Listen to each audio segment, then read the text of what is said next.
Just for either of you, scored 31 points in the second quarter, but then outscored 45-29. What was the difference in that second half in particular? Um, we had a little, we maybe had a few lulls, defensively or offensively rather. Um, the ball got stuck a little bit, just doing some things differently. And then offensively, law of averages, how we were defending them, they were getting to their spots and, able to get to the free throw line. I gotta look at the free throws and the rebounding. I thought we did a pretty good job in the second half, maybe defending the 3-point line a little bit better than we did. I think we just got a little bit loose, a little more loose than we anticipated.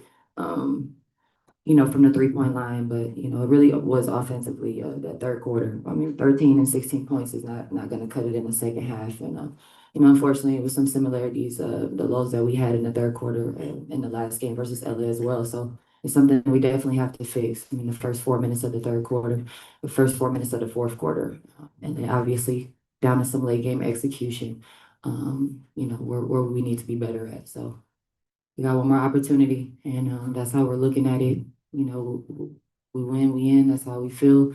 And so all our focus now has to be, we ain't gonna get this one back. We gotta focus on what we need to do to get ready for Tuesday. Tim, go ahead. Nneka, just how frustrating is it not to be able to sort of take the drama out of the weekend and know that your playoff spot is taken care of and not be able to take care of it tonight? You're asking me how, what? Just the frustration of not being able to wrap up a playoff spot tonight. I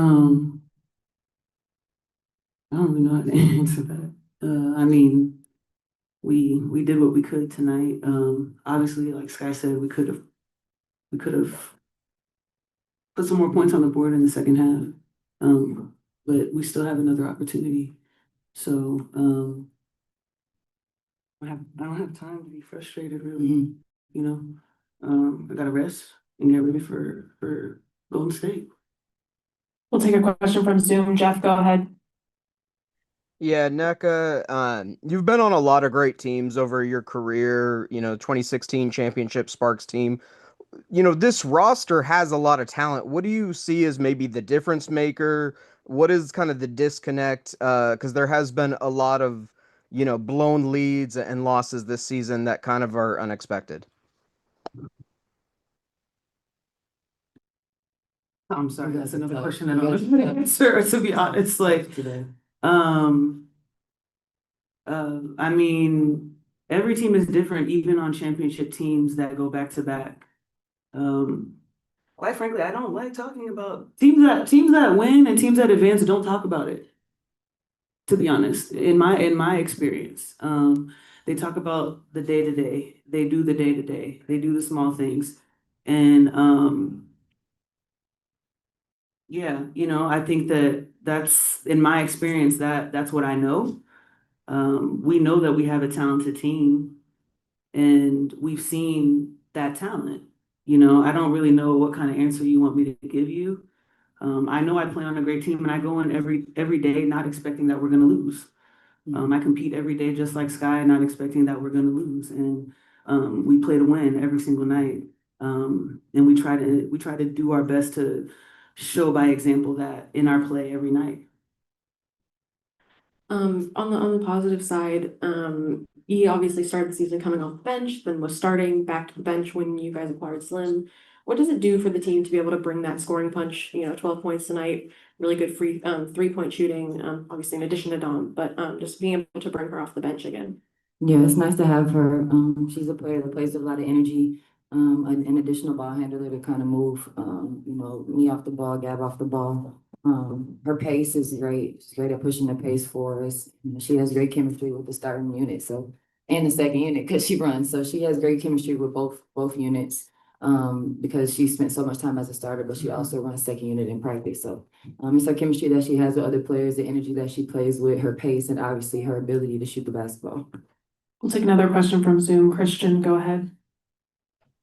Yes, my question is for Nneka and Skylar. Over the last couple of weeks, some of these situations, Nneka has spoken to the mentality of this team and kind of not being where it needs to be ahead of the playoffs. Just kind of wondering, as you two being leaders of this team, what do you think is the disconnect between, turning these clutch scenarios into wins versus losses? going to the playoffs, considering a lot of these teams, you've beat, but the under 500 teams have been the most struggle. I promise you, I swear I'm not even being facetious. If we had these answers to these questions, you know what I'm saying? This game is tough. It's hard to win in this league. It's hard to uh, it's hard to win in this league. And obviously, yes, we're disappointed with where we are, that we're in this predicament. But Nneka said it in the past too. It's not going to be a woe is me. Games are still going to be played. We still have to come out and compete. And most importantly, we have to be professional. And I like professionalism in that last press conference too. I want to apologize to the room, apologize to Nick. She always comes out here and handles herself exceptionally, and I handle myself poor. And I got to be a better leader when it's hard. And it's hard to be a leader. But I owe you that apology in front of everybody in the room. So I just wanted to say that before we left. But yeah, obviously it's tough. We're pissed. Yeah, that's what you guys want to hear. You want to see it. This is what it is. When you're passionate, we do everything passionately. And that's what it is. We don't want to fucking be in this predicament, but here we are. So we're going to continue to show up and be pros every day, be leaders by example, how we come in and prepare and come out and get ready to compete. And that's all we can do. And if we don't do that, then we don't deserve to be in the playoffs. All right, final question. We'll go to Roberta. Yeah, I know it was a tough game, but I have more of a general women's basketball question. There's a very iconic class being introduced to the Hall of Fame, Silvia Falls, Maya Moore, and Sue Bird and Nneka. One of your most iconic games was against Maya Moore in the 2016 finals. Can you talk a little bit about what it was like to play against her and what newer fans are missing by not being able to watch her in action? I really hope nobody is out here watching the WNBA right now without knowing what Maya Moore did. Like that to me would be an abomination. She's a legend. She's iconic. Definitely everyone's worst nightmare. Everyone's first pick to be on their team. I'm glad that I get to see that she's getting her flowers and obviously getting inducted. That goes without saying. Me and Sky talk a lot about playing in that generation.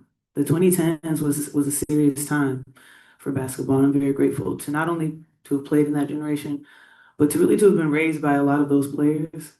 That's why you see us up here being, like Sky said, passionate about what we do. It's hard to win in this league, but we hate to lose, Like we really don't like to lose. But at the end of the day, games got to get played and someone's going to win.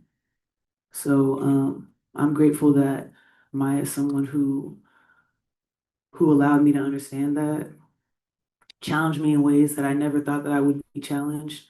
Amongst, of course, that cohort of players. You got Sue and Sue up in that and in that class, and it's kind of crazy too, coming to these gyms and like seeing all the players that you played against in the rafters. So I'm just grateful to be here and to continue to uphold the legacy that they all built. Thank you, Nneka. Thanks, Sky. Thank you. Thank you.